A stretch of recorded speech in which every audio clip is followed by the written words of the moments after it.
Um, Item number one on this agenda is a roll call. Courtney, could you call the roll? Yes, Ms. Cabildo? Here. Chair Cervantes? Ms. Kurgan for Secretary Moss? Here. Ms. Lamone? Here. Mr. Henning for Treasurer Ma? Here. Mr. Moto? Mr. Prince? Mr. Russell? Present. Secretary Sin? Here. Mr. Velasquez? Present. Dr. White? Here. Mr. Williams? Here. Mr. Fano for Director CalHFA? Here. Ms. Peralt for Director Stephen Shaw? And Mr. Sertich? Here. We have a quorum. Thank you, Courtney. We'll move over to the item 2, which is our approval of the March 17, 2026 minutes, which were, thank you, Second. approved. Item 3, comments from Director Sertich, and I'll make some comments. Obviously, Chair Cervantes is not here with us today, and I'll be leading on his behalf. We'll proceed as planned, and I'll do my best to answer any questions, along with Tony sitting next to me. If there are any items that come up that require Chair Cervantes' input, I'll make a note of them and follow up with them.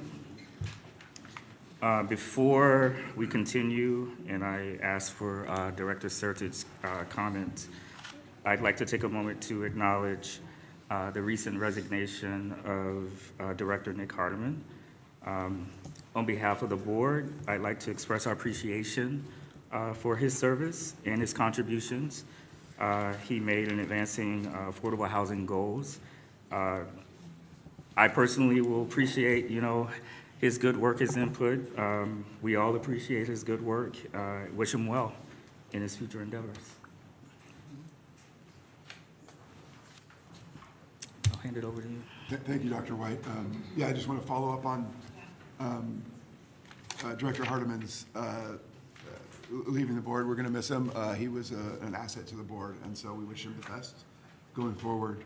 And we will work on, we will excited to see how that seat is filled moving forward. I also want to update a little bit on the programs that we have moving forward out there. First is our Dream for All. We're in the final stages before announcing the results of the randomized selection process for vouchers for the Dream for All program. The last thing we're doing is verifying the first generation homeowner requirement. So that's the last piece that we're in. We've done the lottery, we're waiting to make sure that the announcement is fully vetted before we put that out there. So the great news is we were oversubscribed in all of our regions, including the rural region, which was the one we were a little concerned about, but we got there. So excited that we had full uptake on that. The mixed income program, we are very close to making our preliminary award announcements for the mixed income program, hoping in the next week or two we will have those out. Staff has been working really hard on getting those together.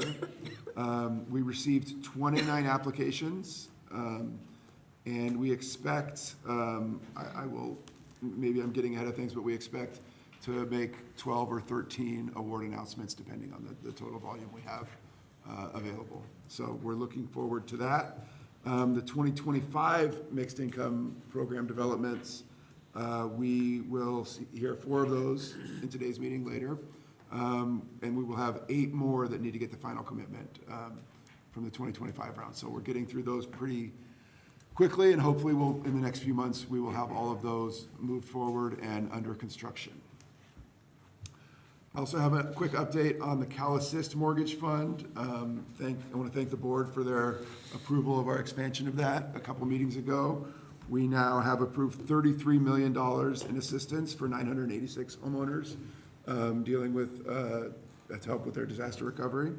And we continue to see about 80% of those funds going to homeowners from the Eaton fire and 16% from the Palisades Fire, and 4% from other disasters around the state. So still, the Eaton Fire is receiving the vast majority of those funds.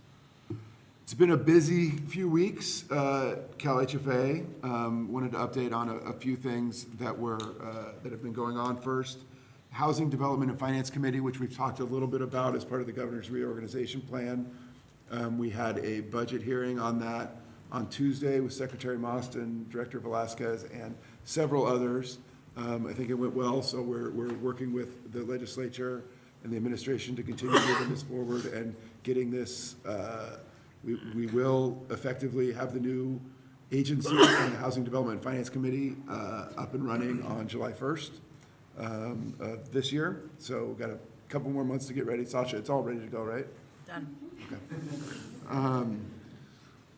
And so, the other piece that we were looking at as part of the committee is the Affordable Housing and Sustainable Communities Program. So I know Director Fano has stake in that as well at LCI. So we are looking at making sure that we can get those funds rolled into the HDFC as much as possible on the housing side so that we can create a more streamlined process. Finally, Monday of this week, we had the Tribal Nations Housing Summit, or no, sorry, Tribal Nations, State Tribal Nations Summit with all of the directors around the state, most of the directors around the state, and a lot of the tribal leaders from around the state. It's a very good convening. Gail Tateyama, our tribal liaison, and I attended, and we're able to, I think Secretary Sin was there as well, to make sure that we were able to engage our tribal partners in a productive way. It was a very good, productive summit, so look forward to continuing our tribal engagement as well. And that is all I have. I'll send it back to you. Thanks. Oh, wait, I apologize. One more thing. It said finally, and so my talking points. There was one more thing. Next week, I will be attending the NCSHA Legislative Conference in Washington, D.C. With Meji and Natalie. So we will be back there meeting with several congressional staffers, maybe a couple actual Congress members as well. And Erwin Tam and Rebecca Franklin will be back in New York at a Morgan Stanley banking conference to meet with our banking partners and continue moving, see sort of the state of the economy there. Thanks. Thank you, Director Sertich. We will move forward to item 4. This is a report out from the New Opportunities Committee. Right before this meeting, we had our NOC meeting. We hadn't met in a while, which is fine, and engaged in a discussion around multifamily and single-family lending opportunities, including engagement with the new HDFC. One thing that the committee has done, and why we haven't met in a while, is we've had a change in leadership, and Director Sertich, Director McFadden wanted to step back and make sure our core was strong, and we wanted to strengthen the foundation before we move forward on anything new and exciting.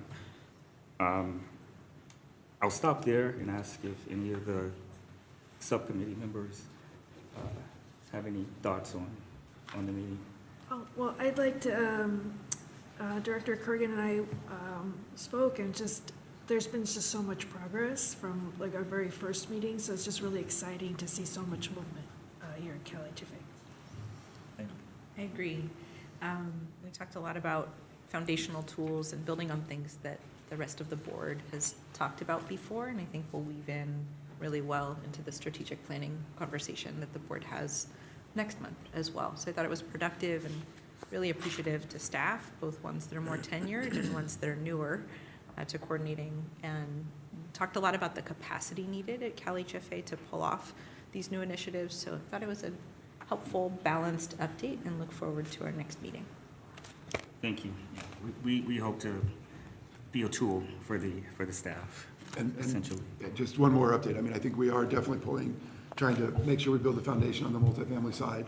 But on the homeownership side, you know, that foundation is there, and we really want to move forward in a productive way there. So it is something that, you know, Director Martin and her team is working very hard to make sure that we provide as many homeownership opportunities as possible to Californians. Thank you. Good distinction there. We can move to item 5 now, actually.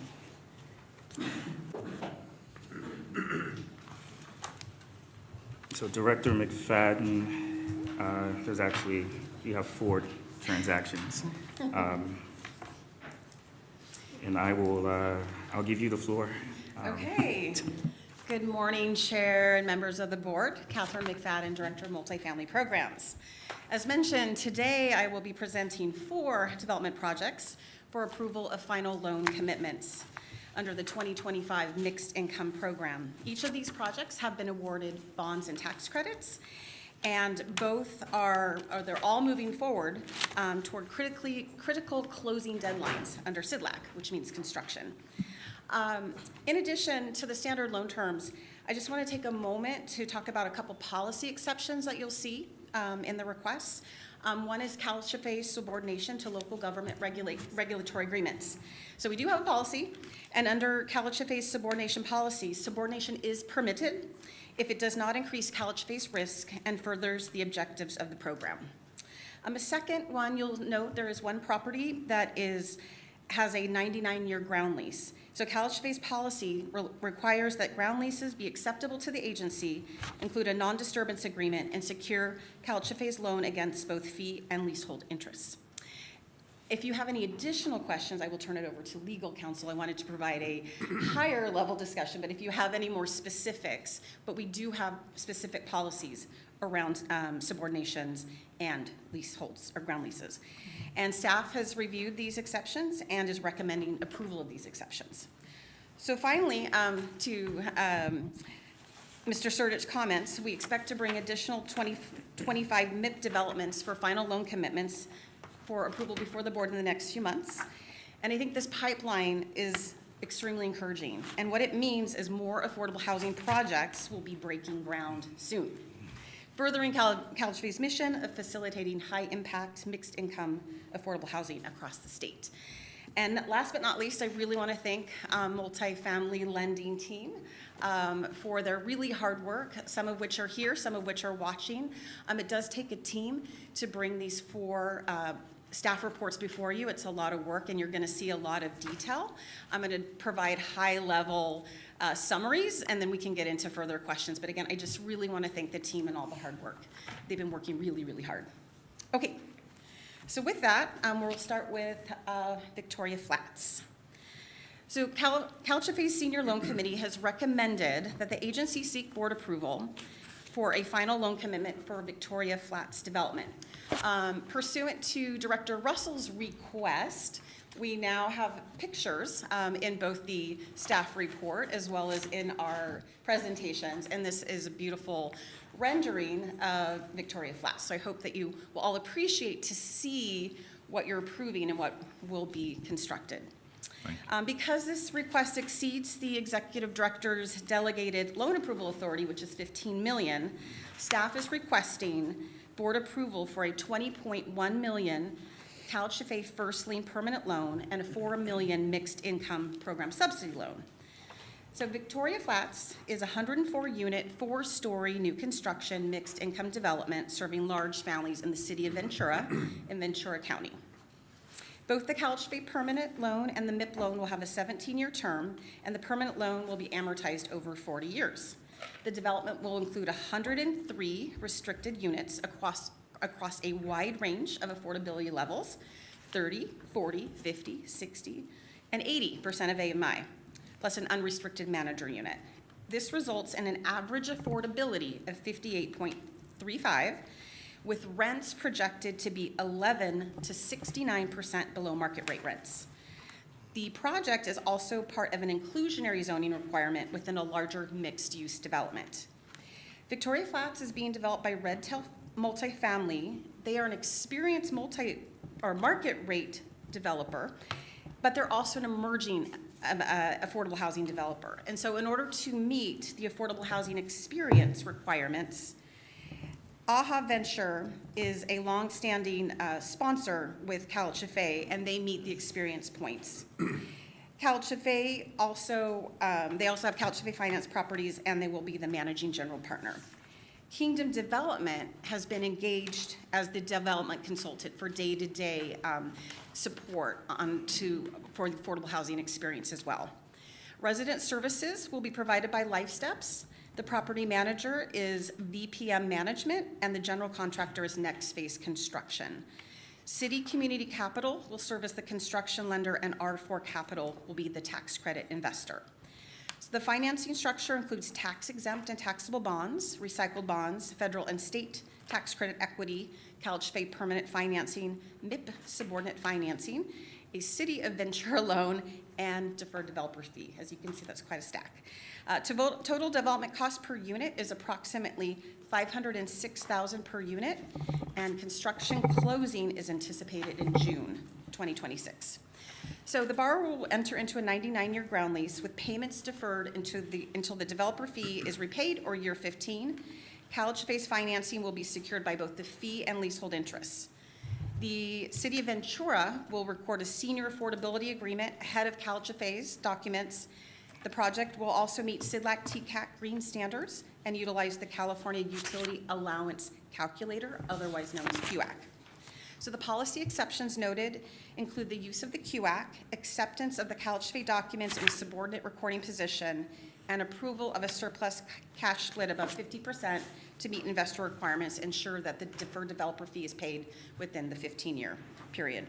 Staff recommends approval subject to all standard CalHFA conditions, and this concludes my presentation. I'm available with the multifamily lending team, and developer representatives are online if you have any questions. Yeah, thank you, Director McFadden. I'll open the floor to the board.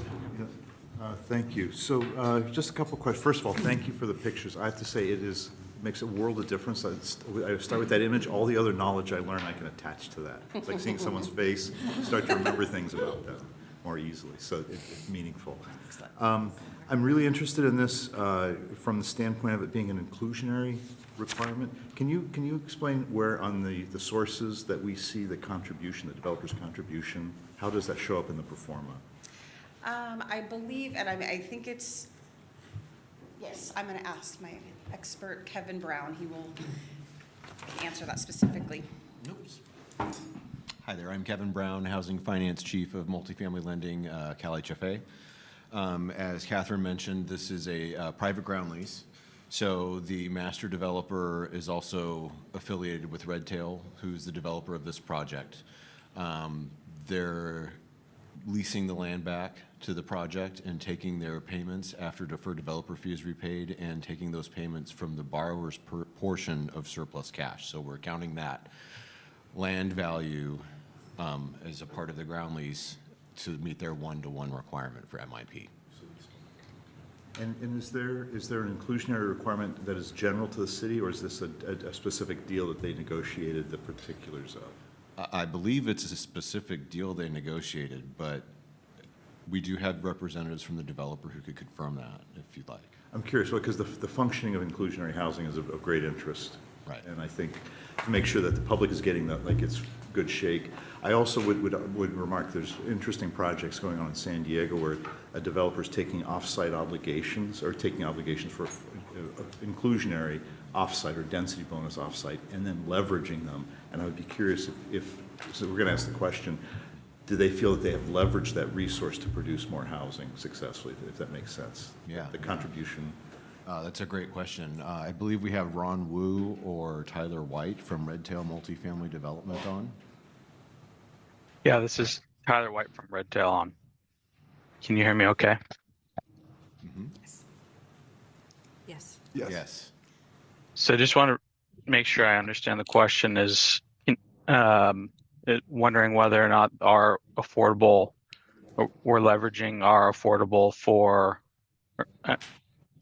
I guess Would you like Go me to ahead. restate it? Maybe a simpler way. that'd be great is- if you could restate. Yeah. Thank you.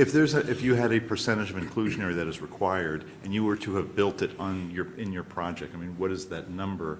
And are we yielding more? Are you leveraging that to actually yield more affordability than if you had built this within the Sure. context of your original? Okay. Thank you for restating that. So off the top of my head, I know the city has an inclusionary requirement. I want to say it would be 15 or 20%.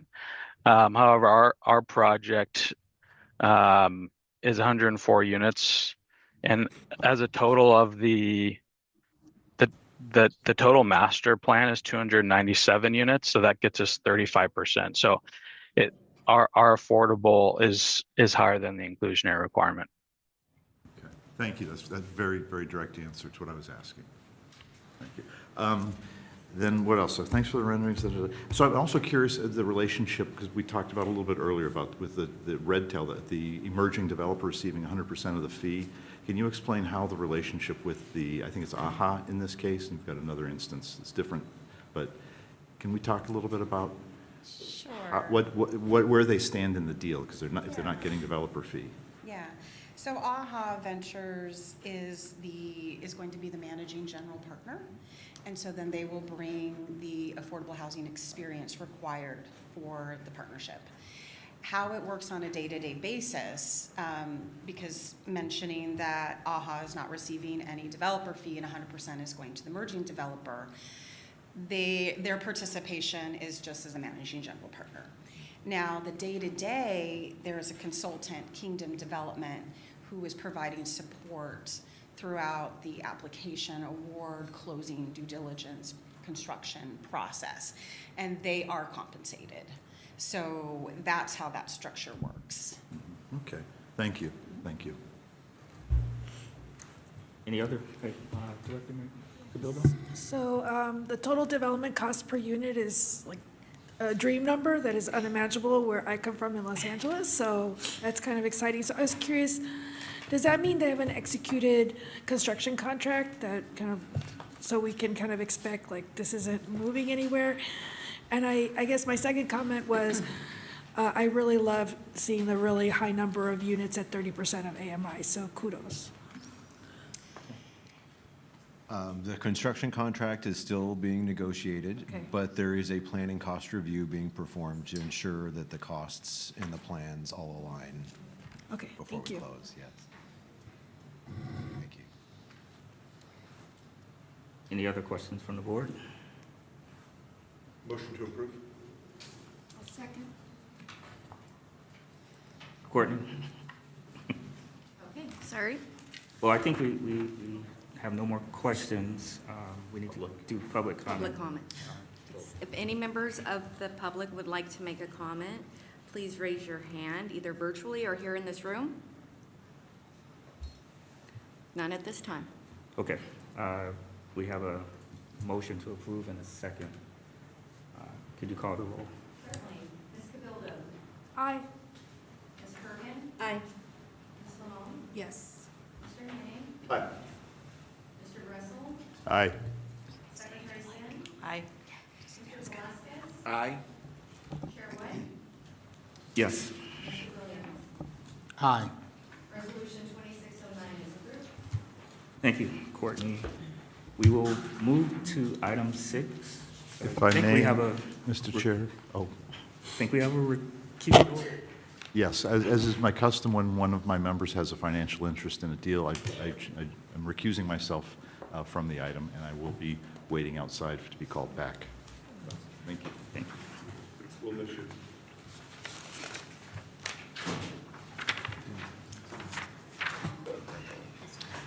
Okay, next up is 960 Howard Street. CalHFA Senior Loan Committee has recommended that the executive director seek board approval and final loan commitment for 960 Howard Street.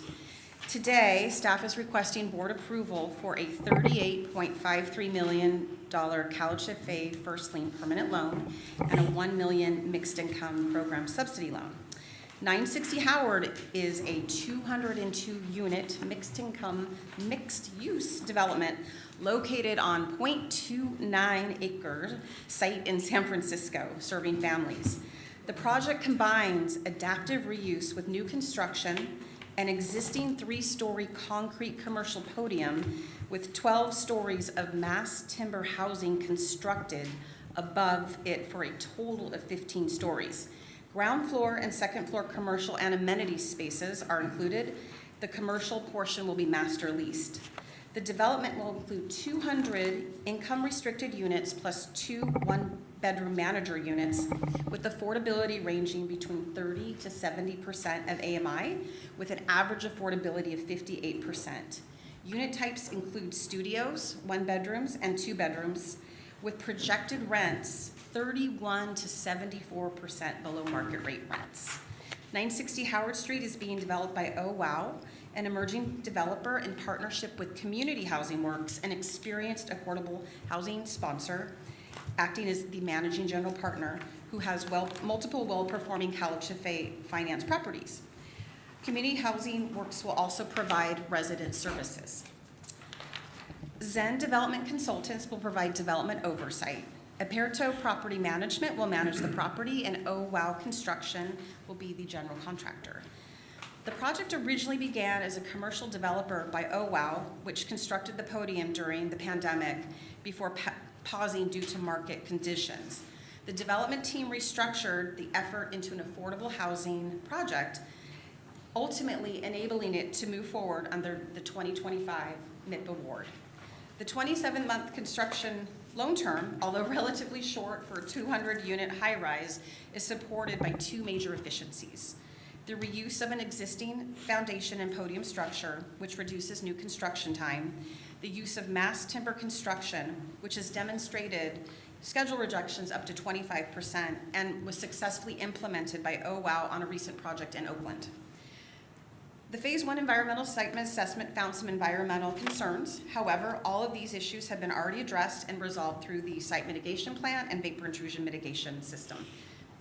The building meets CIDLAC design standards, including Energy Star appliances, water efficient landscaping, and Green Point rating criteria. It provides bicycle parking and aligns with San Francisco's transit-oriented approach by providing no off-street vehicle parking.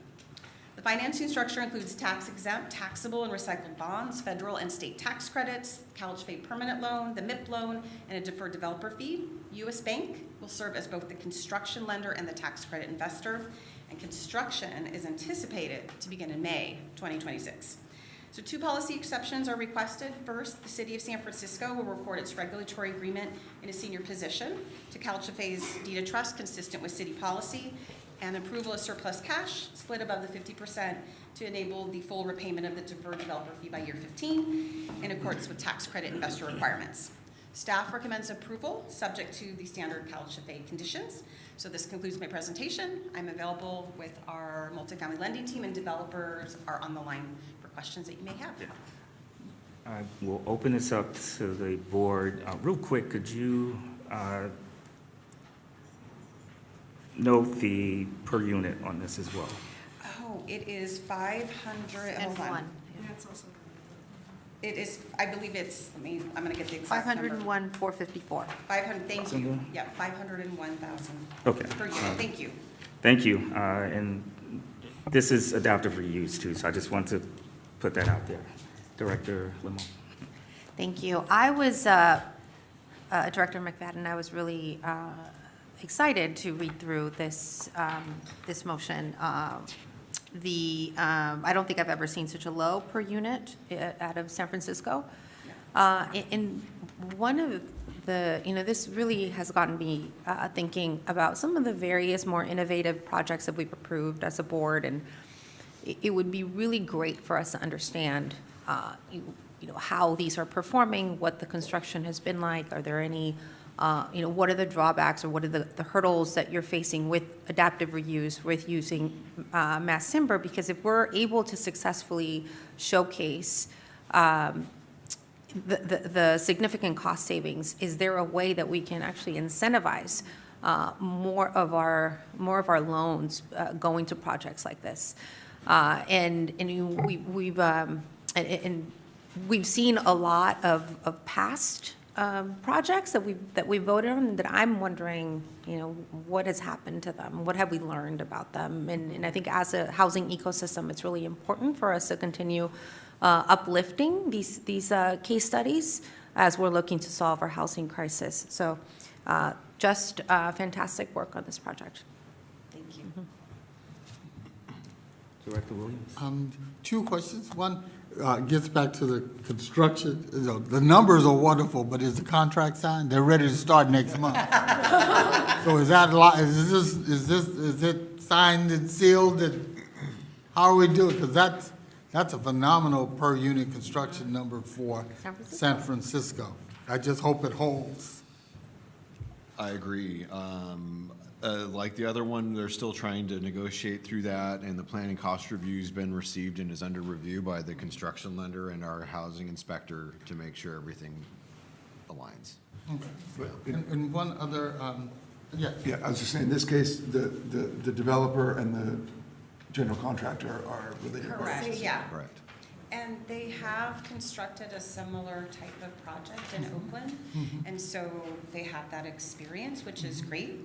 It's been tried and true and proven, and we do have developer representation if you want to ask them more direct questions about timing or that. They're online if needed. So the developer who is online, my question is, with your project in Oakland, I know that we're not approving that, but based on your construction cost estimates at the beginning of the project, how did that result at the end? Was your construction, were your construction numbers in line with what actually ended up being the cost of the building, given that you're using the same construction type?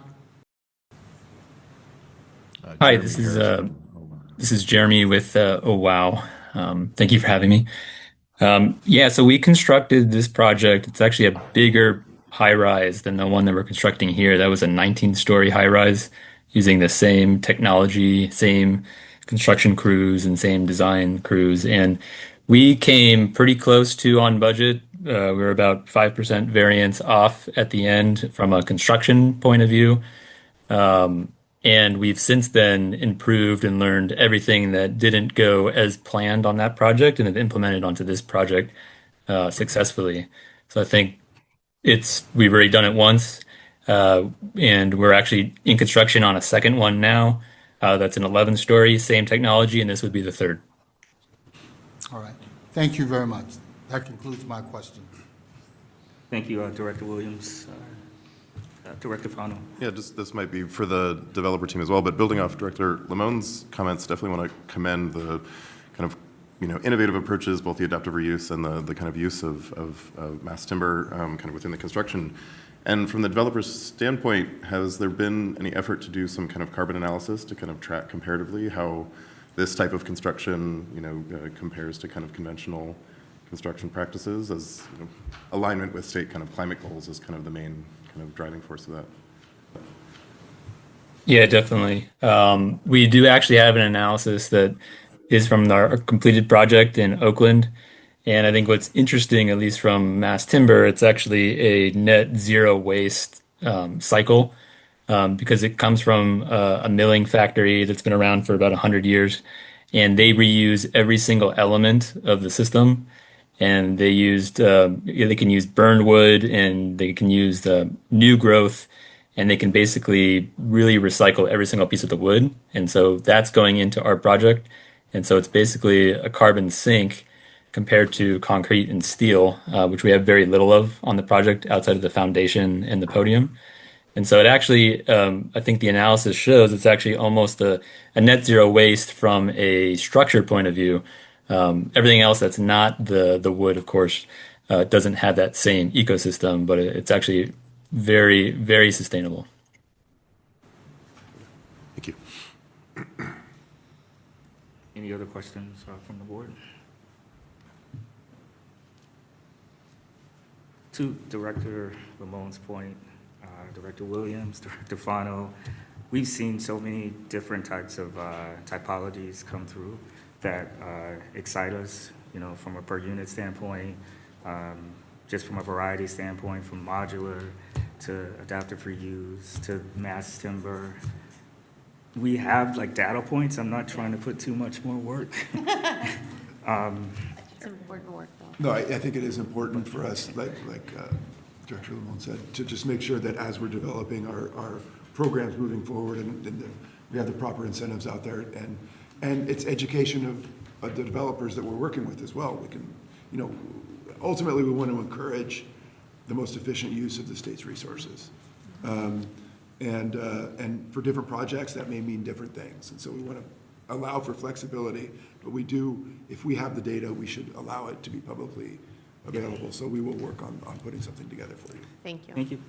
Make one more comment too. I think this is just, working for the state for some time, it's really exciting to see projects coming in that reflect many of the state's intersectional and interagency goals. So Director Fenno and I share a lot of interest in alternative building materials, and as it stands for normal development, construction and related waste accounts for 11% of greenhouse gas emissions. That is on our industry. And so this being a net zero and a carbon sink project is really impressive. And there's also cost savings and there's increased fire resiliency. This has been in state plans for some time to be able to see how affordable housing can demonstrate some of these goals. Building on that, this particular district in San Francisco has some land use exemptions when it comes to adaptive reuse, knowing that there was a lot of vacant commercial, really bring a drain on the city. So excited to see this project come to light and bring together so many of our state goals. Following up on that, Director Kurgan, are there any incentives that we're giving projects like this, either through CalHFA or through HCD? We haven't seen any. We have talked about this and have kind of called for, we are in a constrained budget environment, I will say that. So there haven't been direct incentives from the state. We have seen one other state, New York, who called for the use of engineered wood products, something beyond plywood, either cross-laminated timber or mass timber. They did a nominal contribution. It was $40,000 to soft costs, so not even significant, but it was to kind of demonstrate and call for what could the industry do. So I just use that as an example, not something that we've done. How the state responded is we put mass timber and these types of projects into our nature-based solutions strategies. So it's very friendly with our Natural Resources Agency, and again, something that land use and climate innovation and our agency work on. So we're excited to see more, and I think part of this is showcasing not just what's in CalHFA's portfolio, but any other innovation in the field. I would point out that we do incentivize for these types of innovative products in different ways, just not in this one particular way. So the state does have tax credit from Cal Competes and our California Pollution Control Commission that do incentivize these types of construction projects, products to be created, particularly here in California. So it's in a different category, in a different place right now, but I agree with the Undersecretary that we could do more when it came to incentivizing to use more of these types of products. And I'll just, quickly add that LCI is focusing a lot, just with some of the materials that we're exploring, as Director Kurgan said, that on the kind of single-family side. But there was a conversation that we had recently with HCD, Paul McDougall, I believe, talking about potential updates to the pro-housing designation and kind of encouraging more of a kind of climate-focused criteria that could actually incentivize larger-scale construction and adoption of carbon sequestering materials in the built environment. I think there's a question of scalability. I think mass timber certainly is kind of the most viable for multifamily and large-scale construction, but we're also really focusing on the single-family space, and that's where you can use a lot of straw fibers, hemp, any kind of agricultural byproduct. So LCI is really concertedly looking at ways that we can partner with CNRA to kind of encourage that adoption at a small scale, but this type of work as well, so that we can really kind of integrate those climate-positive approaches on a variety of different typologies and project types. And talking about it in the Jobs First program as well, which is virtually an economic development program in different regions. So at least, we have talked to partners in the Humboldt North State region where a mill could be adapted for this purpose, and then also north of Lake Tahoe. It's an interesting time to be doing this when wood products are being taxed in a different way. So this can also be a tariff busting strategy. So just interesting for us to kind of reflect on that dimension of cost savings in a time of tariffs. just one last quick point, not to beat a dead horse, but the adaptive reuse aspect, I think, is one of the most climate positive aspects of this, in addition to the superstructure. Because as Director Kurgan said, it's, the 11% is materials, but 8% of that is concrete alone.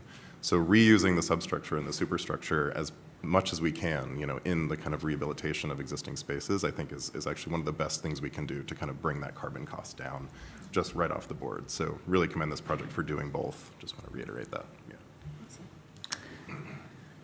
Can I ask one more question? Question about policy application to this project. Maybe the developer knows if you don't. But was there couple questions. Was there any ministerial approval that this project was subject to?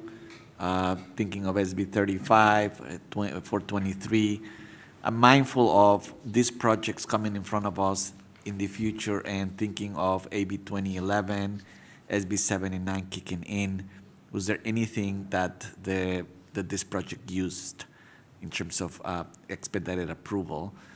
And also, can the developer tell us how long has it taken from entitlement to this point in the lives of the project? I think I'm going to let the developer answer that question. Jeremy? Yeah, no problem. So we didn't use SB 35 or any state legislation outside of the density bonus. We used San Francisco's Housing Sustainability District program. So they had a special pathway where it was not quite ministerial, but it was streamlined and expedited. So what would have been typically a multi-year process sometimes was more like a 6-month process. So still very streamlined and very similar to ministerial, but not quite the same. But that was using their internal system, and that allowed them to use mitigation measures already codified, so it didn't have to go through CEQA and the different process. So it was a great way. I think that one went pretty quickly because we had previously had a permit on the project, which was a different, 3-story structure and different type of use. We were able to tier off of that and convert it, and so it saved many months off the timeline of expedited approval. So it really was really simple for us. So I'd say 6 months from the conversion to the project that it is now. So pretty efficient. And then, sorry, if you could restate the second question again. Partially, you already answered. Entitlement to this point in time in the life cycle of the project. Got it. Yeah. So I think that was answered. I think it probably would have been closer to a 9-month process if we didn't have that head start with the first 3 floors. Great. Thank you. Any other questions from the board? Courtney, could you open it up for public comment? Yes, if any members of the public would like to make a comment, please raise your hand. We do have a comment. You ready? Kelly Flynn, go ahead with your comment, please. Thank you. Can you hear me? Yes. Good morning, members of the board. My name is Kelly Flynn. I'm a resident of the South of Market neighborhood. I'm testifying today to urge the board to deny the $38.5 million loan commitment for 960 Howard Street. This opposition is rooted in the extreme geographic overconcentration of high-need housing in our neighborhood and the discriminatory city policies currently being challenged at the state level. It is well documented that the 94103 zip code carries a disproportionate share of the city's permanent supportive housing, shelters, SROs, and social services. 960 Howard is situated less than 1 block from 921 Howard Street, another massive 200-plus unit affordable project. Concentrating nearly 400 high-need residential units on a single block exceeds the capacity of our local infrastructure and safety resources. This containment zone strategy is not only poor urban planning, but a failure of the city's obligation to provide a safe and stable environment for all its residents. A formal civil rights complaint has been filed with the California Department of Housing and Community Development by the Soma West Neighborhood Association, which seeks to decertify the 2025 Family Zoning Plan on the grounds that it creates a dual housing system. The current plan effectively blocks mixed income housing in Soma through restrictive industrial zoning, while simultaneously using those same parcels for 100% affordable projects, shielding wealthy neighborhoods from their fair share of housing responsibility. We believe it is irresponsible for CalHFA to fund a project that relies on a zoning framework currently under state investigation for violating affirmatively furthering fair housing mandates. This project is a financial bailout of a failed private commercial development. The developer only pivoted to a 100% affordable model after failing to secure market rate financing for their original three-story commercial podium. By approving this loan, the state is effectively using public affordable housing bonds to pay for the sunk costs of a private office shell that has sat unfinished for years. Finally, CalHFA's own staff report identifies the proposed manager, Aperto Property Management, as having a documented history of being unresponsive to critical requests. In a neighborhood facing significant stability and safety challenges, the state cannot entrust a project of this scale to a firm that requires multiple follow-ups just to meet basic oversight and reporting standards. We request that the board defer this funding until the HCD's civil rights complaint is resolved and the city demonstrates a commitment to geographic equity rather than further entrenching poverty in a single district. Thank you. Thank you. If there's any other members of the public who would like to make a comment, please raise your hand. There's no more at this time. Thank you. I'd like to move Claire? approval of the project. Motion to move.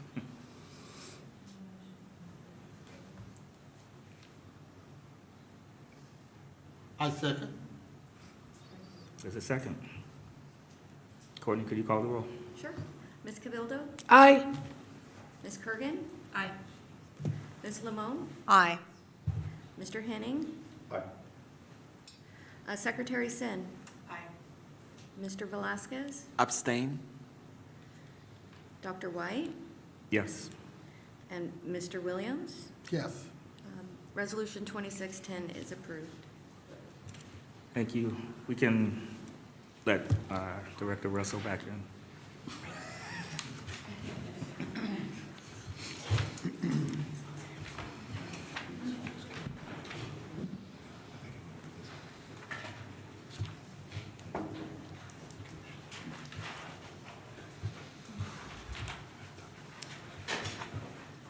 Director McFadden, it's back to you.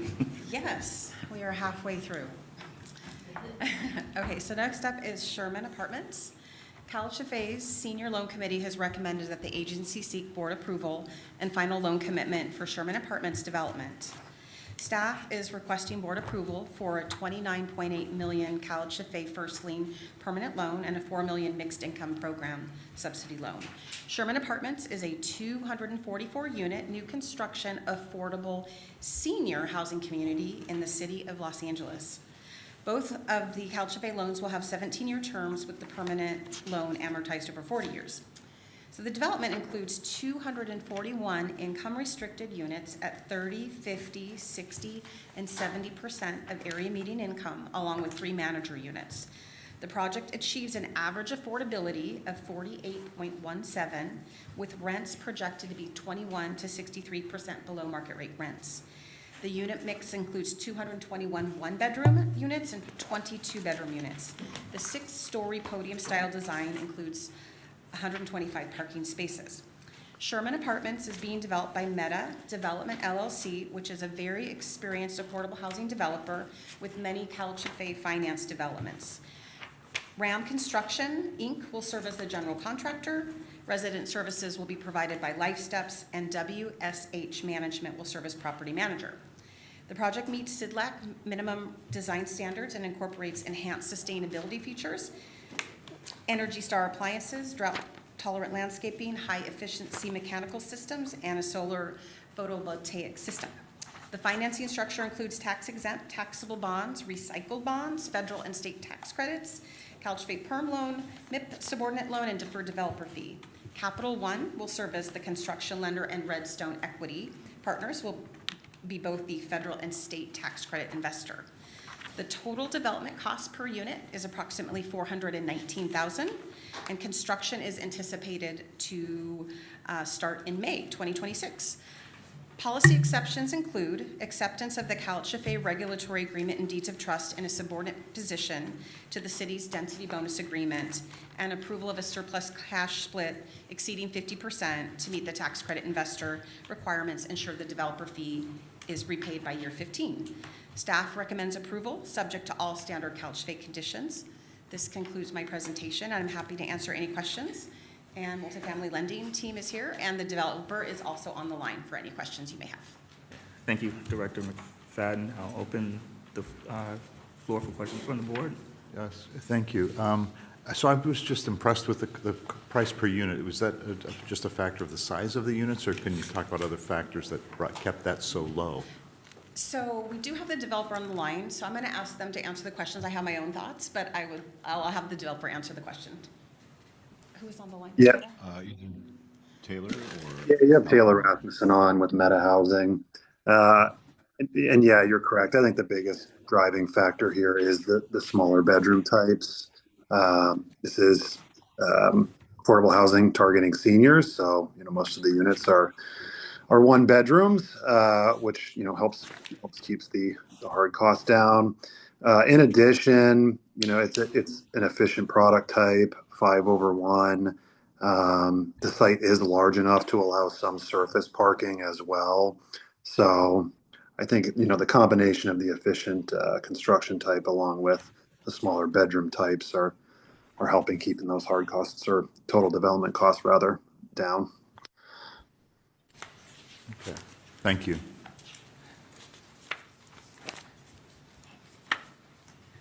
Any other? I had it's more a curiosity, is it's interesting to see Capital One. I haven't thought of them as much of a lender in the space. Is that recently new, or have I just not been paying attention? It's recently new. Okay. All right. That's really okay. Is that, I guess I'm just curious. I just never thought, they're my credit card holder. I've never thought of them being in this space, So I'm just curious. Now, obviously, they must be producing a competitive product, because Meta is such a well-known developer. They could pick anybody to work with, and they're working with Capital One, so there must be an upside for them. So, okay, well, I'm excited to see new folks entering that space. To that point, I've seen Capital One pretty active on the East Coast. Oh, okay, so it's just not as much. Yeah, I haven't heard, to your point, I don't see their names out here as much, but definitely on the East Coast. Yeah, great. New England? Like New England, or? New York, New England, the entire East Coast. Really? I know one of their directors of multifamily. Really? Wow. They've been in the space. Okay, that's great. So, Welcome to California. Are they on the equity side too, or just lending right now? Lending, from as far as I know. Okay. Any other questions from the board? I have a question, really directed at the developer. So in addition to this being slated as for senior housing, i.e. age-restricted housing, can you speak to any of the additional amenities in the site that would be considerate of the status of seniors? I will turn it over to Alvaro or Skylar. I don't know if you want to touch on any of the design elements or amenities that best suited for seniors here. Yeah, I think in particular for this project, it's targeted for 55-plus senior designation. And in discussion with our team, our internal asset management team, and our interior designer, we have a large amount of projects in our portfolio that are senior restricted. So we really prioritize almost like a resort-like feel while still prioritizing social connection, resident well-being. So we have on-site property management offices, a fitness room, recreation and gaming spaces, media room, which is kind of like a theater that we have there, a computer center, a library, and a couple of other flex rooms that can be used for residents. We also have a community garden, 2 outdoor courtyards, and outdoor terraces with multiple seating areas, barbecue stations, and an outdoor exercise area. Thank you. Any additional questions from the board? Hearing none, I'll open it up for public comment. If any members of the public would like to make a comment, please raise your hand either virtually or here in the room. There's none at this time. Thank you, Courtney.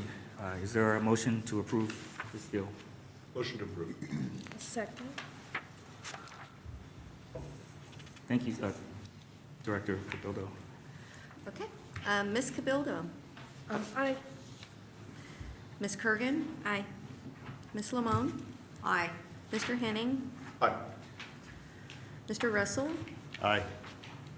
Secretary Sin? Aye. Mr. Velasquez? Aye. Dr. White? Yes. And Mr. Williams? Aye. Resolution 2611 is approved. Thank you, Courtney.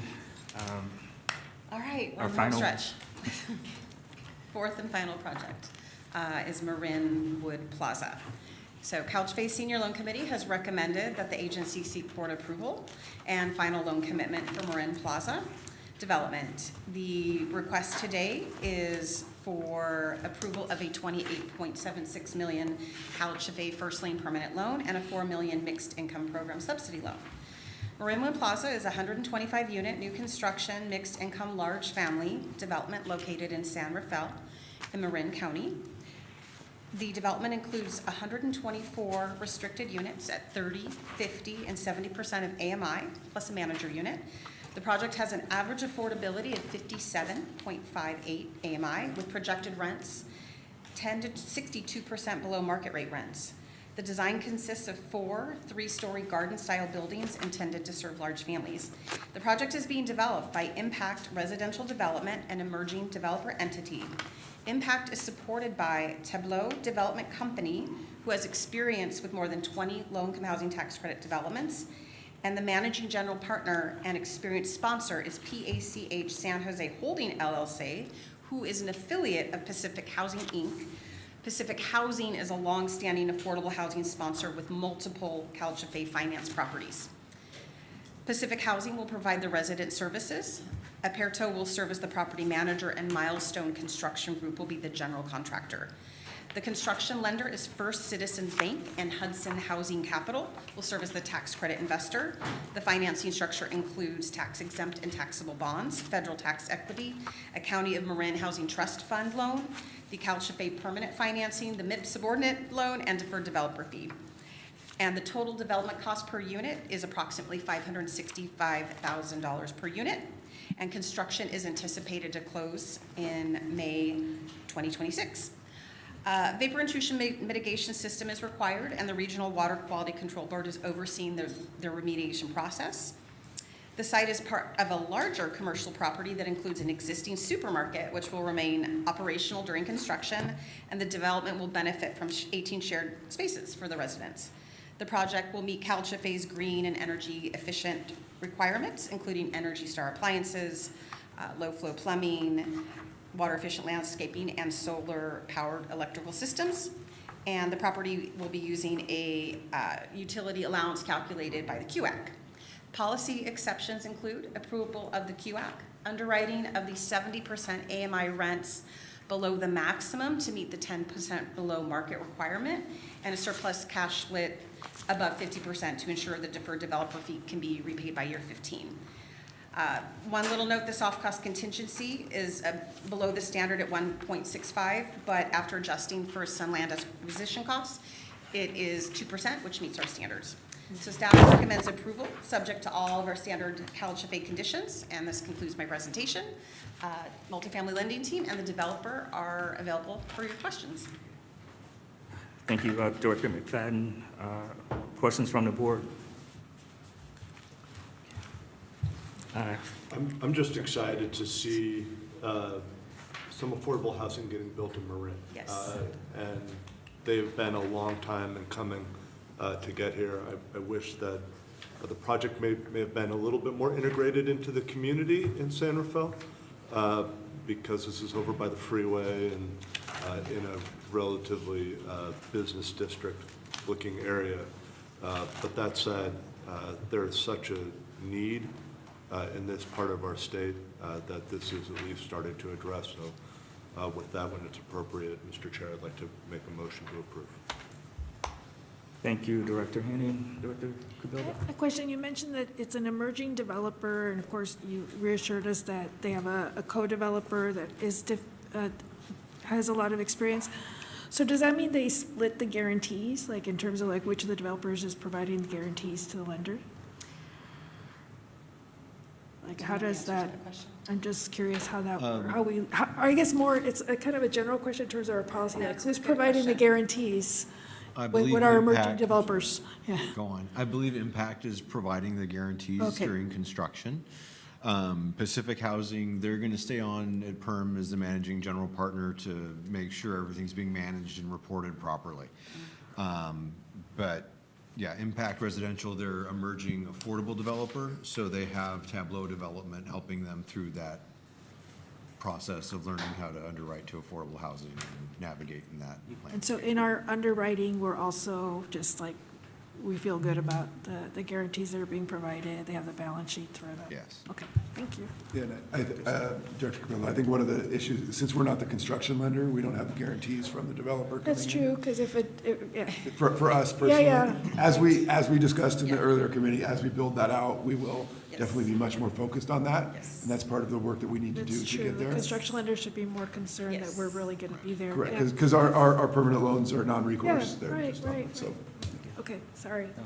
I forgot about that. no, it's a very legitimate question, though. It's- no, So good just something point. we'll be more vigilant of when we're construction lender, or Yes. absolutely vigilant of, okay. Thank you. Oh, that's right, because so then when we're doing construction loans, will be recourse, right? Yes. Okay, that makes sense, all right. It's coming back. Any other questions from the board?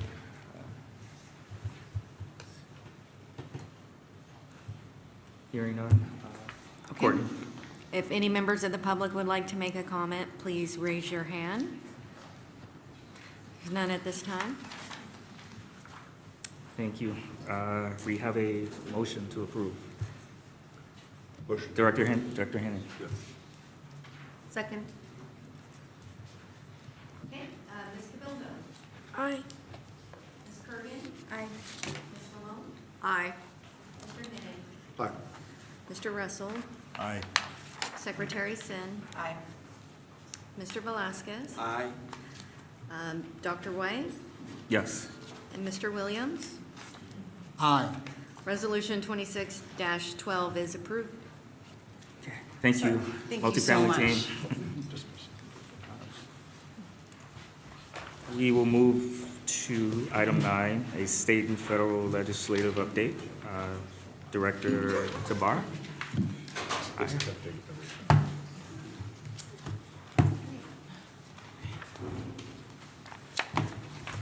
Good morning.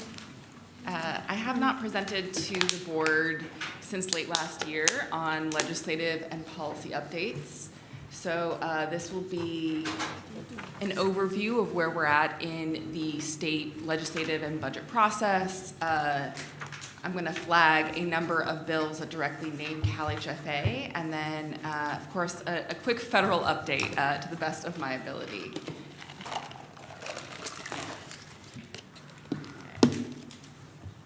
Here we go.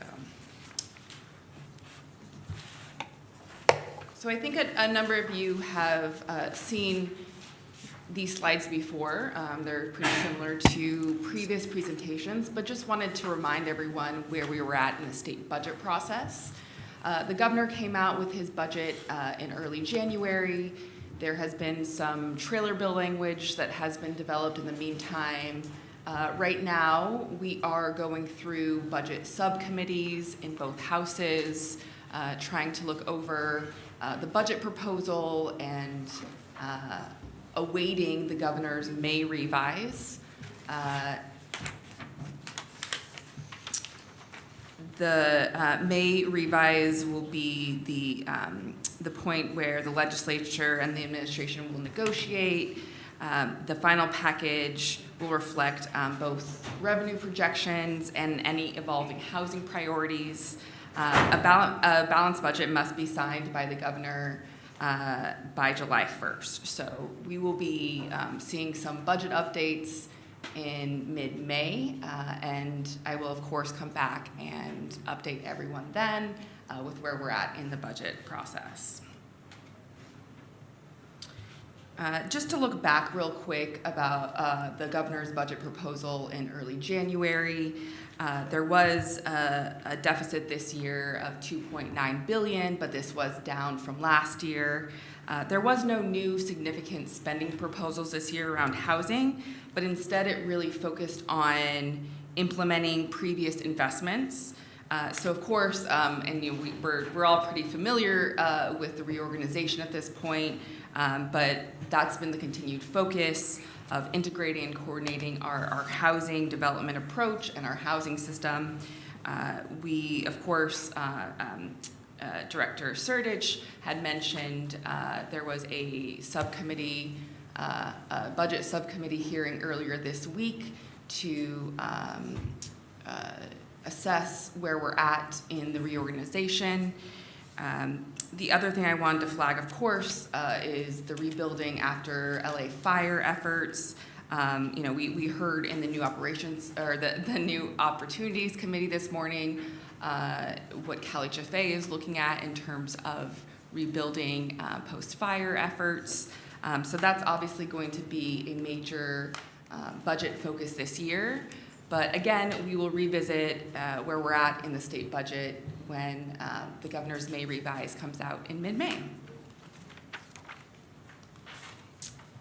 All right, the state legislative session, which of course is the most interesting part of my work here.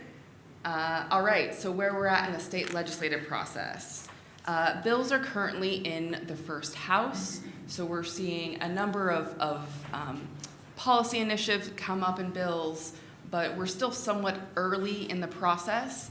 We know that these bills don't really get fleshed out until the second house, but bills must pass their house of origin by the end of May, so we will start to see some of these bills being refined. Again, I'll mention a number of bills that directly name CalHFA, but just a warning that we know that these bills, again, are still kind of early in the process, and we'll continue to see how they develop. Some will, of course, go away. Some will be refined. So we'll keep a close eye on how these bills change over the next month. Right now, policy committees are reviewing bills, and that will continue through the spring. And fiscal committees are also assessing costs that will happen before summer recess in July.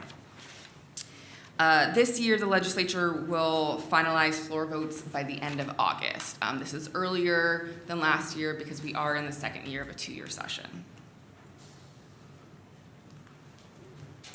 All right, I mentioned that I would flag bills that directly name CalHFA.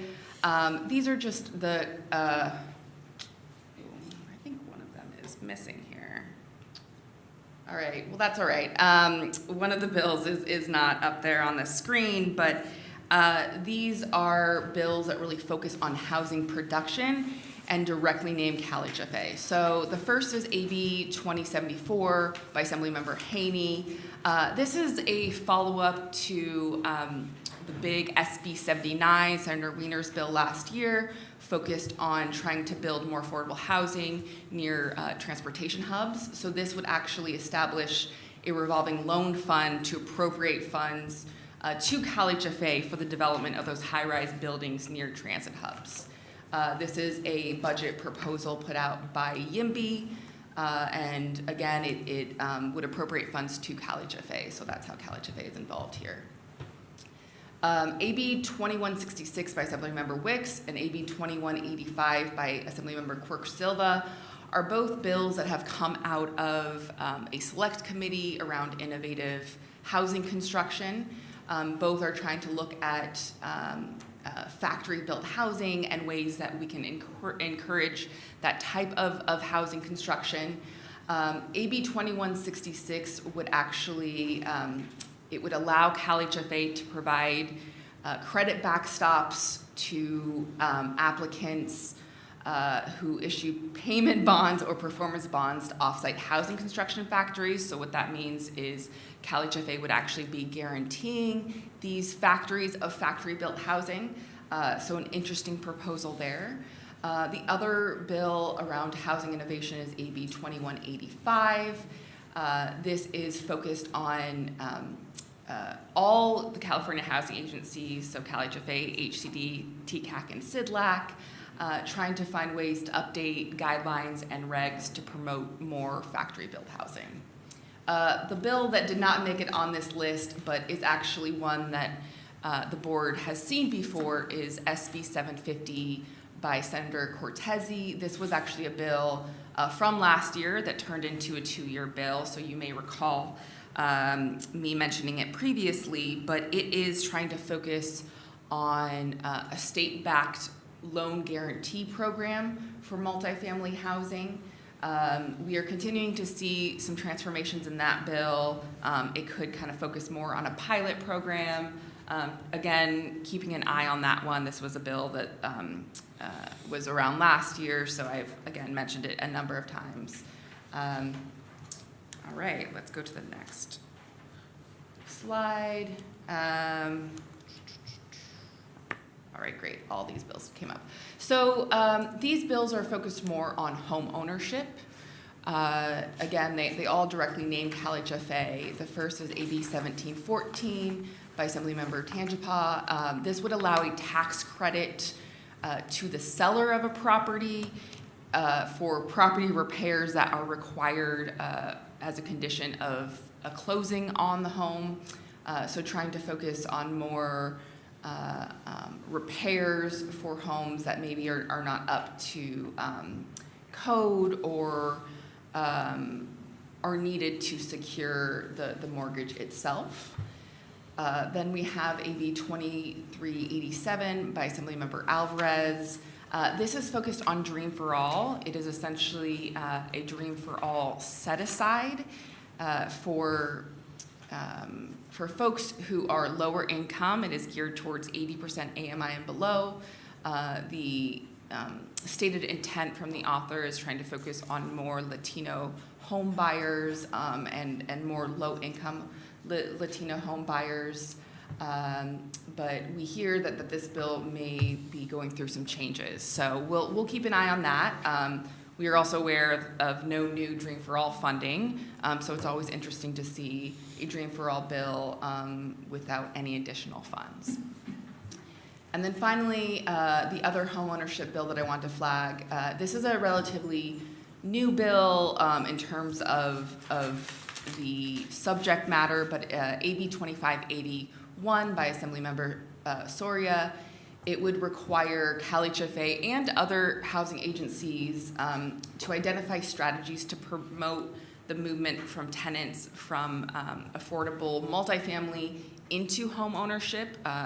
CalHFA would be specifically trying to look at Dream for All. So thinking about the movement from rental to home ownership. So this is a new concept that I actually haven't seen before. As I mentioned, it's a relatively newly amended bill, and so we'll continue to keep an eye on that. All right, I promised a federal update. There are a number of things happening at the federal level that we are continuing to keep an eye on. The first that I really wanted to flag was the big housing package. You may be aware of it. There were 2 housing packages, one in the Senate and one in the House. One in the Senate, one in the House. The 21st Century Road to Housing Act is the consolidated housing bill between both chambers. It has passed both the House and Senate with an incredible amount of support. I think we're all well aware of housing being a hot topic at the federal level. The president has mentioned a number of initiatives around limits on institutional investors and changes to certain federal housing programs. But this is an interesting one because there are so many different initiatives within the housing package. The House actually must approve the Senate version, and we think that will go to conference There will have to be a number of negotiations between each chamber, and so, you know, it's really hard to predict where it will go, but I think it's an interesting time because, as I mentioned before, there's a lot of bipartisan support here. And so there could be some really good initiatives that come out of this. I just want to flag a number of key provisions here. Again, nothing that directly would impact CalHFA, but we know would impact the housing continuum, which of course impacts CalHFA's work. But the key provisions around this housing package are reforms to the HOME program, which is a federal program geared towards affordable housing development. There are some changes to the public welfare investment.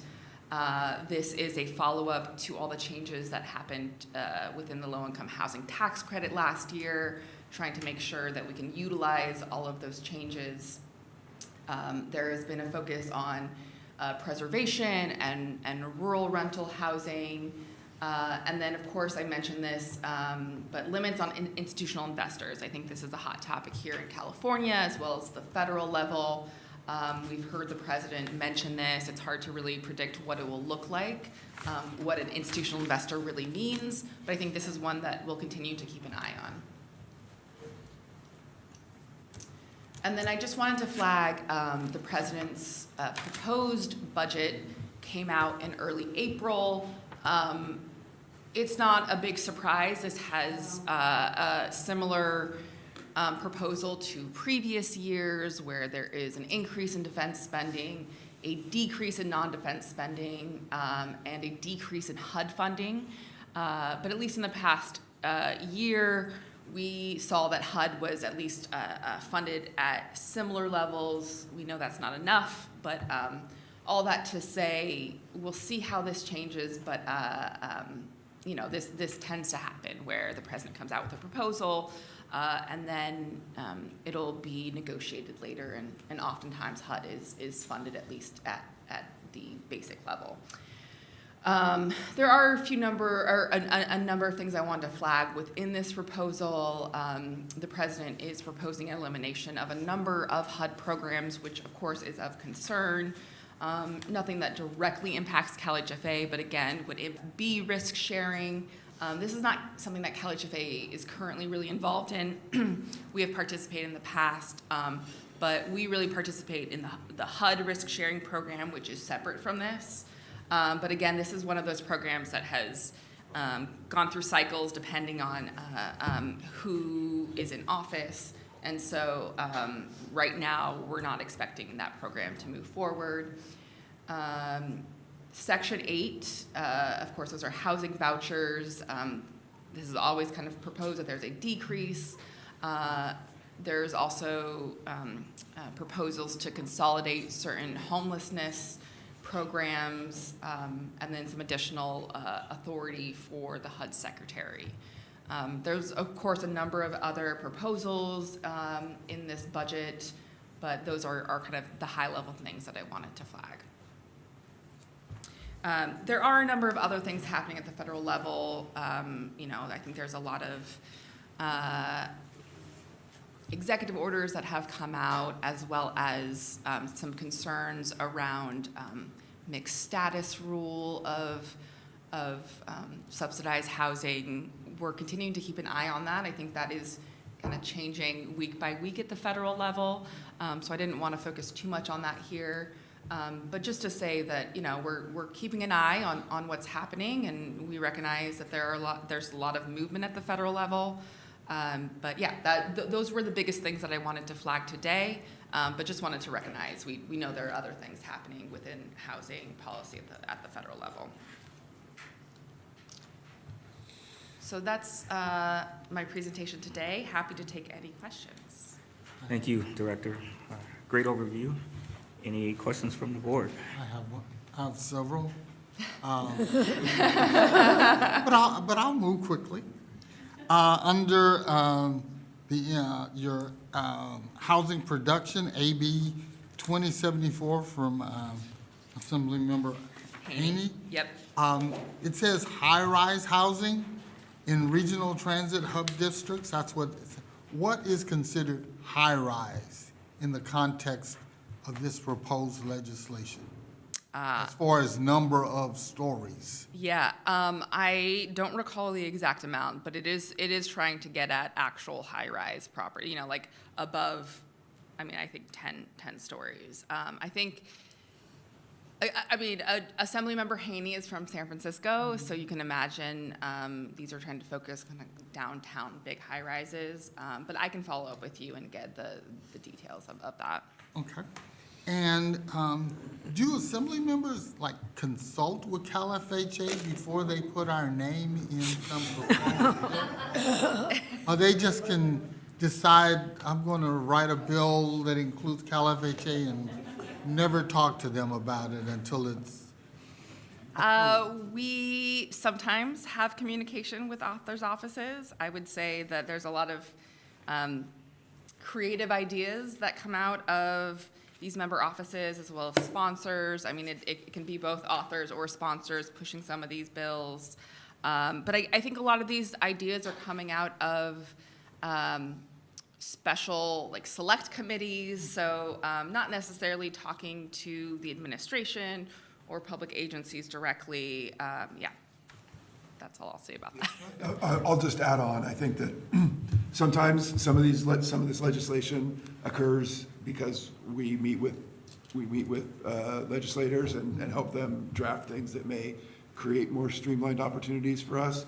Other times, they hear about what CalHFA can do and put our name in there, and then we're sort of talking to them afterwards. But we don't let these sort of simmer without having those discussions at some point. Once we see our name out there, that's a big part of Megshi's job, to reach out and sort of say, all right, we need to talk about this and make sure this is framed in a way that is actually executable by CalHFA. And I'll just add, what I've noticed is a lot of folks don't always understand what CalHFA does. So part of what we're doing is going and providing some technical assistance about what we do and what we don't do and kind of what makes sense within our framework. Okay. And under AB 2581, that's Assemblymember Soria. She's one of our representatives. And I, totally support the idea of helping people who are in tenant or deed restricted affordable housing. We specialize in that, so I'm all for that. But proposing a home ownership when there's no money left in Dream for All means we kind of put the cart before the horse. Maybe we want to make sure we have some money to assist. So I'll reach out to her and say if there's a way to support increasing funding for Dream for All, then that could possibly be a possibility. But without additional funding, that the legislation has no real teeth, even if it's approved. Correct. And I'll just say, I think the legislature really loves Dream for All. I mean, it's clear by the number of bills that name Dream for All, and I think there's a lot of excitement without understanding kind of how fast we move through those funds. And so that's part of it, again, is educating them about how these funds actually function at CalHFA and the amount we really need to sustain that type of program. All right, thank you. That concludes my questions. Director Lemon. Thank you. And I would add to Director Williams' comment that we still need more starter homes to move those individuals into.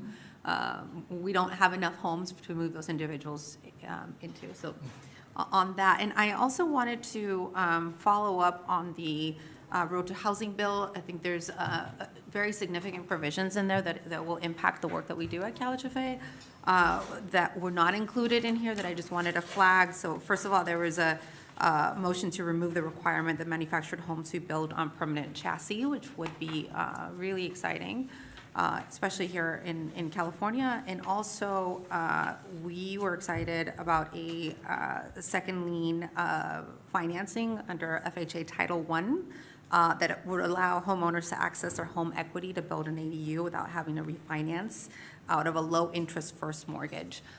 So that is also really, if that actually goes through, I think will have huge significance to the state of California. Things don't move as quickly in the federal government as they do here in California, so we wouldn't be seeing that in action for a while, but but I think that's progress. Absolutely. Go ahead. Could I ask a couple questions about the federal component? Yes. And I know you said it's evolving, so not trying to put you on the spot. For the preservation program that focuses on rural areas, is that through USDA or HUD? USDA. Okay, yeah, interesting time, great. And then, could you say more about increased authority for the HUD secretary? I will have to follow up. I would be very curious about that. Yes. And then I just wanted to note one other thing, that HUD Section 8 cut that we saw is for project-based rental assistance, which I think it's a matter of interest to the board, and I'm not trying to add any more fear right now, but just to say, like, that is a really significant form of capital coming into a stack that helps provide an offset for deeper affordability. And so it's a good time, not to say that we can replace federal contributions entirely, but in context of what we talked about, how we can think about what CalHFA does to show up in funding multifamily. We have relied on long-term project-based commitments, and so nearly $1 billion of loss, that still pales in comparison to what we need nationally, but it's not insignificant. So just wanted to connect that back to our conversation this morning about our ability to show up in different times with different tools in the development of affordable housing. And hopefully, we see the historical trend of members throughout the nation really needing these resources in their district, and that they have cooler heads when negotiating the budget. Good luck in LegCon. Yeah, I was just about to say that I think, this will be one of the topics that we are talking to folks about. We need that continued funding to sustain what we're currently doing. I mean, obviously, we need more funding, but we at least at minimum need the funding that we have right now. Yeah, and I believe that need is in blue and red districts nationwide. So we'll see how this goes. But thank you so much for the update, Meji. Of course. Director. So I was curious about the emphasis on the fabricated or the manufactured housing, factory-built housing, because I was part of we funded a loan pool to support a pilot in LA of developers, and it was great developers like Abode and, LA Family Housing, and to help them get off the ground, put down their deposits for factory-built housing. And it turned out, we didn't save much money at all, or they didn't save much money at all, and this was, a few years ago. So I'm just curious. I'm hoping that maybe things have taken off, but, so I guess some skepticism there, but what are qualified projects? Because it's interesting, like, what would determine a qualified project? Is that, do you have any sense of what that is? Is it if it's like a qualified project using maybe like union-built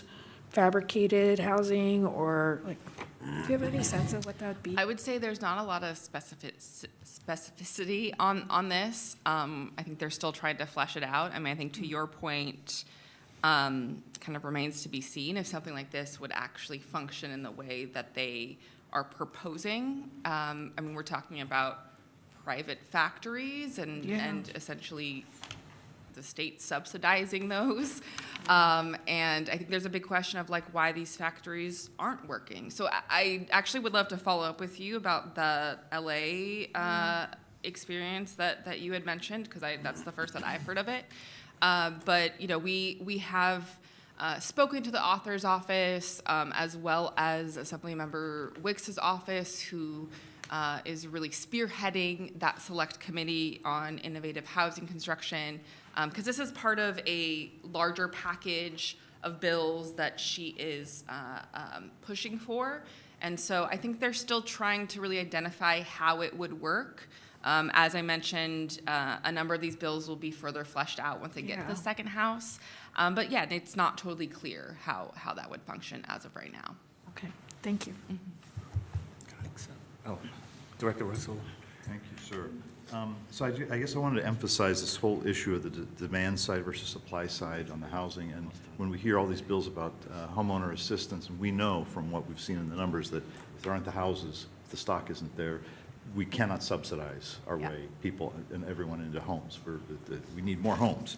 How we influence that discussion, I don't know. I mean, we as a board, I realize, or as an entity, we don't go lobbying the legislature, I don't believe.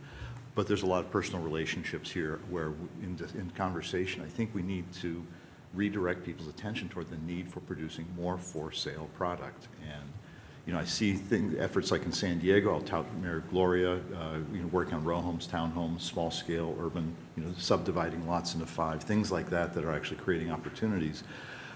Some of the technologies, obviously, and I think there is a difference between the mobile homes of the past and the manufactured modular of today. Structurally, they're quite different, but, and that's where you get the efficiencies, but that's another discussion another day. But again, I just want to emphasize, we've got to help change this conversation about the supply side. We have to do what we can. There's a concerning bill. I hope you're watching. Blake Spear is proposing to redefine transitional housing as counting toward RENA obligations. That's a deep concern to us because it has potential to divert resources from permanent housing. I don't know if it has a chance in hell of passing, but in parallel, the senator's also asking for something like 10% or $1 billion out of the housing bond for transitional housing to actually carve out the resources. She had abandoned an earlier effort to create a new revenue stream. These are things that again, could be a quixotic effort on her part, but I take everything seriously when I hear these. And I guess maybe CD. So that leads me actually, I want to answer your question, Mr. Williams, that the Haney bill had a minimum of 150 feet. We just had a press conference in town this week, and so I had some numbers in my notes here. 150 feet minimum, in some areas 450-foot minimum. So we're talking true high-rise, which are mostly all union jobs anyway, when you're doing the concrete type 1 stuff. That'll go real big in Fresno. Well, okay, so how many, what's your population? Huh? What's your population? 500,000. You'd be captured. 400,000 and above is the population, yeah. To go to 450? Well, no, 450 is a certain other urban areas, yeah. The farther I talk now, I'm going to get into more vague areas. The things I know, 150, 450, 400,000 population. But if I could go back to, you didn't report on the status of the big housing bond. Could you tell us where that stands and what the next moments in its life are? Yes, I didn't flag that. So there are 2 bonds, one in each house right now. They are almost identical. So we'll see which one moves forward. But it is a general obligation housing bond. There is money for My Home, both CalHome through HCB and My Home. So obviously that would be very important for CalHFA and the future of My Home. Right now, we honestly haven't heard any specific updates about the bond itself. There are a number of other bond initiatives that are also moving, and so we're trying to keep an eye on all of those. But it's going to go to the ballot, and we obviously are very hopeful that it will pass, and not just for CalHFA. I think that's also really critical for HCD and our multifamily housing program, and honestly just like the sustainability of all our multifamily housing production across the state. So we know there's a lot of housing advocates that are very supportive. I see Gustavo laughing over there. He understands the importance. But yeah, we're continuing to watch it and are hopeful, and I think recognize the incredible need for it. So those are obviously very top of mind. I just didn't flag them here, but obviously happy to talk. Right, Russell, I would highlight we have a debt capacity issue that we're really hitting up against. And so we've been in negotiations with the governor's office, but the view of the legislature that there is an unlimited amount of debt that the state could take on would seriously put in jeopardy the bond rating of the state of California, which would affect not just housing, but schools and a lot of other things. And so these are, we're being constricted by what more we want. Understood. From an advocate standpoint, I will say I got a message that the 21st and 22nd will be the next 2 hearings on this. So I may be seeing you all next week. But yes, no, those are real things, but in terms of, we've got to get something on the ballot, we've got to get something that, to address the number one problem that voters say is affecting their communities.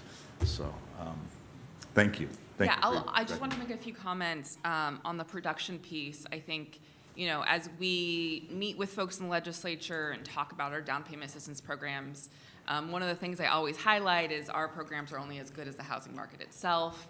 So I think for a lot of folks, they might not understand that supply-demand aspect of our work, and the fact that we really are focused on the demand side solutions at CalHFA, but we are going to be limited by what we can actually do. So I think that's an ongoing a point that we're always trying to make to folks, that production is key. So that's why there's a number of bills that are focused on production. Of course, you know, whether or not it gets us there to be determined. And then in terms of other bills, like the Blakespeare bill, you know, we're keeping tabs on bills that don't necessarily directly name CalHFA. That's a little bit more in HCD's space. But yeah, I think there are a number of initiatives that we are continuing to keep an eye on, including that bill. So. Thank you. You had something. I just wanted to follow up on a couple of questions I heard. As you got there a little bit on the supply side issue this morning in the New Opportunities Committee, we did talk about entry-level home supply being one of our focuses and how we move to that direction. To Director Lewin and Director Russell's point, that is something that not only are we communicating to the legislature that the demand side can only do so much, but we also want to actively try to encourage new supply through our financing tools. So that's something that we are focused on. I think that may have been it. Okay. Any additional questions? Good Courtney? job. Good job. Great job, Mehdi. Appreciate it. Courtney? If any members of the public would like to make a comment, please raise your hand either virtually or here in the room. There's none at this time. Thank you.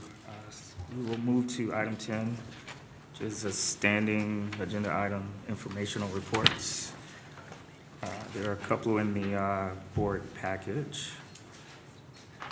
Are there any questions regarding these reports?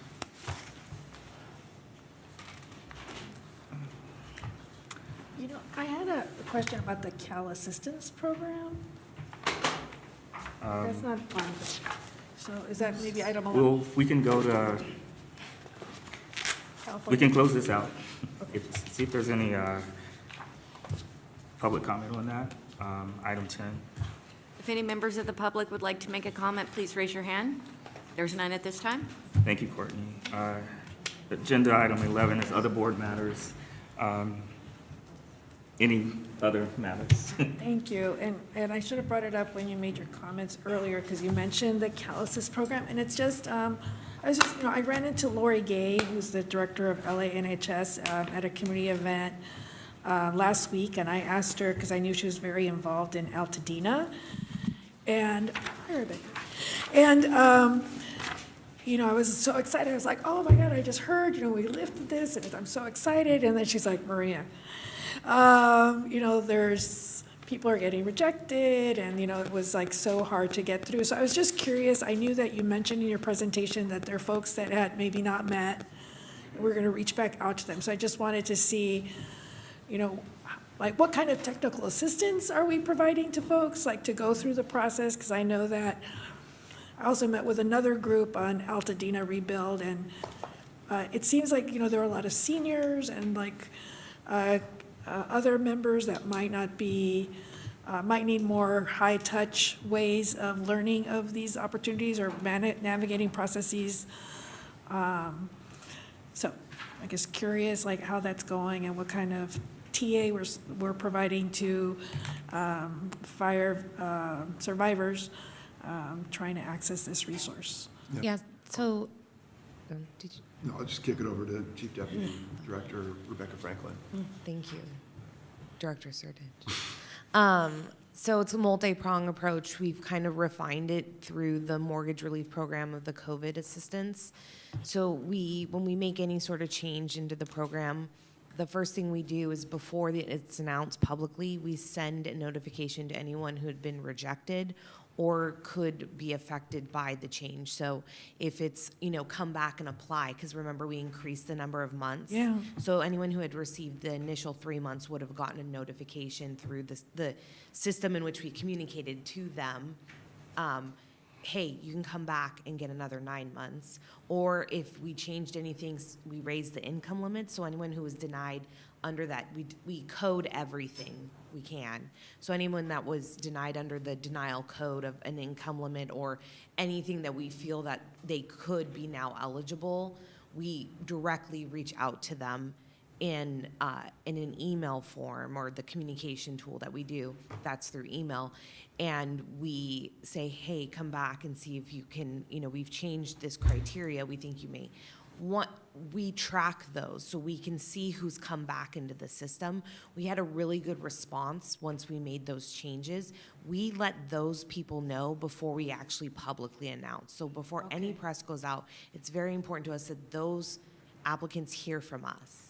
So then we do the press. We go through the whole press. We do press releases. I get to be a celebrity for 5 seconds and there. And so then we do that. We also, before we hit the presses, educate. So we educate HUD certified housing counselors. We educate the community-based organizations we're connected with. Lori's is one of them that we very much have partnered with. We've also connected with our partnership with HCD and BCSH with the caseworkers from CalOES.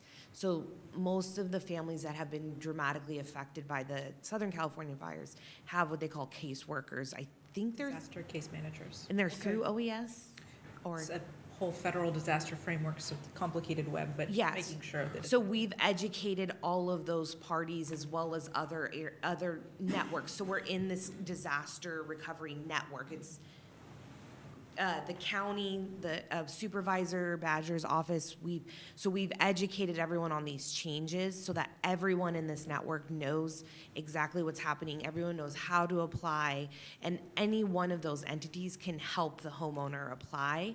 If the homeowner wants to contact us through our contact center, first and foremost, we will help them in the language they're most comfortable in. Second of all, we can get them physical sit-down support through a HUD certified housing counselor, through a community-based organization, through their caseworker, et cetera. So in those senses, we are supportive. We can also, on the phone, technically walk them through the application process as well. So we are also responsive. We get feedback through different channels. So I would love if you have another entity that's giving us feedback.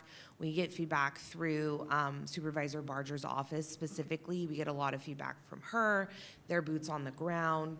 We get feedback through our partners at agency, through CalOES, and we take that very seriously. If we hear about a certain sector getting denials, like we're working through one right now, if we unintentionally have segmented someone that we want to be able to help as many people as we can. If you were affected by the fire, we want to help those most vulnerable first, right? That's what these funds are for. But within that realm, if we unintentionally have segmented a population within that vulnerable group, we want to make sure that we're not there. So actually I don't want to go into details, but there's a segment that there's through, I think, Supervisor Badger's office, as well as another community group has said, hey, we're getting, we don't know if it's 1 or 2 apps really, but we're looking at a certain population, a vulnerable population that may have had secondary homes in the area, because one of our criteria is you have to, the sort of primary home that was destroyed and that was your only home in the state. So we're manually pulling applications right now and looking at them, because what we do is when we're processing applications for efficiency, kind of once we hit a denial criteria, we kind of move on. So we're literally right now that they're pulling manual applications to understand if this is like an anomaly of just 1 or 2 cases, or if this is a reoccurring thing. So then we would come back and make a recommendation for, if it's big enough for like a big criteria term sheet change, we would have to bring it to or the resolution, if within the parameters of that resolution you guys approved, we'd have to come back to you. If it's not a critical material change, we can make little tweaks to the term sheet. So that's how we're handling this. This is how we handled it with the mortgage relief program. We code everything, we get survey responses, we're listening when community-based organizations reach out to us, reach out to your local elected, when we get feedback from the community, from board members, we got we heard you when within the income limits, we're being very restrictive. We do try to look at the data, and the team always makes fun of me. I say, I don't want to solve for a unicorn, right? This is one magical thing that happened, but I want to know if this is something that is really reoccurring, and then we will adjust accordingly, because that's not our intention, to segment anyone out. And so we just approved it last month, so, but it's been rolled out, like it's been made public to everybody that we had this raise, and you've reached out to. I mean, there could have been a time gap between the time she and I spoke. I mean, yeah, I think Lori Gay does amazing work in her community, and I think she is passionate. And, if she has, we will reach out to her. She's been a great partner and asset into this specific program. So we'll reach back out, because I don't know what the timing was, but if she's hearing something, it's probably real. She is kind of our voice of the community that's on the ground, because we unfortunately aren't there all the time. So, because my team's so amazing. 625 first-time applications received over the last 9 weeks, so since the change. 95% of the previous funded applications that came back for the extra 9 months.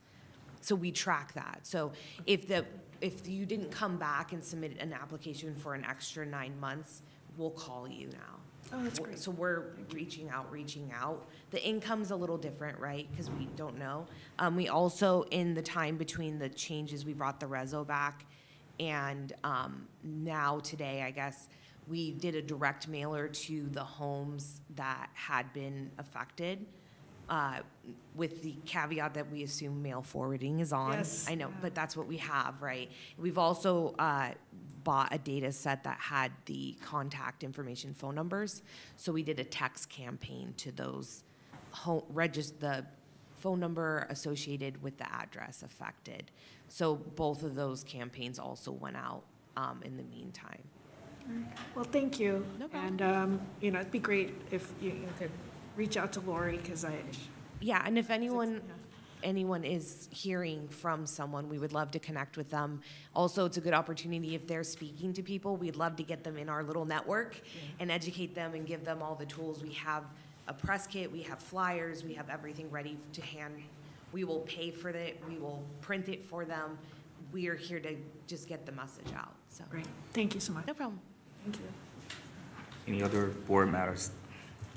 I have a question, not necessarily on this point, but just as we talk about federal initiatives coming out of HUD, there's going to be this new or broader effort around establishing opportunity zones. And a lot of discussion about these Opportunity Zone 2.0 being a catalyst for affordable housing production. I was around with Opportunities, the first one, and we could not figure out how to produce affordable housing in an Opportunity Zone, even though the administration claims that all these units were developed. But I just want to know, when developers come to us or to the state, is that a question that we ask? Is there any benefit that we provide for housing, particularly affordable housing, that's being produced in an Opportunity Zone that would cause developers to really gravitate toward those areas as they consider developing housing? You just triggered a conversation I had like some weeks ago. I didn't mean to stir the pot. No, this is a good one, because it was with the Navy mayor, which is the admiral who oversees like all of, we get a mayor, a Navy mayor and a civilian mayor, right? So his advice was with the opportunity zones, and seriously, this has been just resting in the back of my head, and you reminded me, that the governor gets to designate or nominate some of these zones, like by September. They're going to be really critical to Department of Defense, that they actually have existing relationships, and the opportunity zone is one of the triggers. So I'm just repeating a cocktail conversation, but it was the Navy Admiral. He speaks precisely. So, so yes, I think there is something to be said there, because we have a crisis in San Diego with so many personnel. We are the biggest Navy town, I think, anywhere. But the housing, this is another supply side thing. By doling out housing allowances that don't actually produce new housing, we've exacerbated the crisis. If to the extent we can get production through opportunity zones. I actually think we could, because this is another large topic. And this item is other matters to discuss, future meetings. I would appreciate the So, opportunity because, like you say. I've made a note of that, and just in general, some CalHFA follow-up, because a lot of great information came out of Rebecca. And she and her team, they're doing a great job, completely on that. So I've made notes on this. One other item. No? Yeah, real quick. I just want to make sure that it gets placed into the minutes. Just a request that we get some sort of report on outcomes and key learnings from past innovative projects that we've approved. Yeah, Just noted, yep, definitely noted. I'm going to move on to agenda item 12, general public comment. If any members of the public would like to make a comment, please raise your hand. There's none at this time. Thank you, Courtney. Item 13. All right. Thanks, everyone. Smack it. I'm going to. Thank you, everyone, for your participation. We can adjourn. Thank you.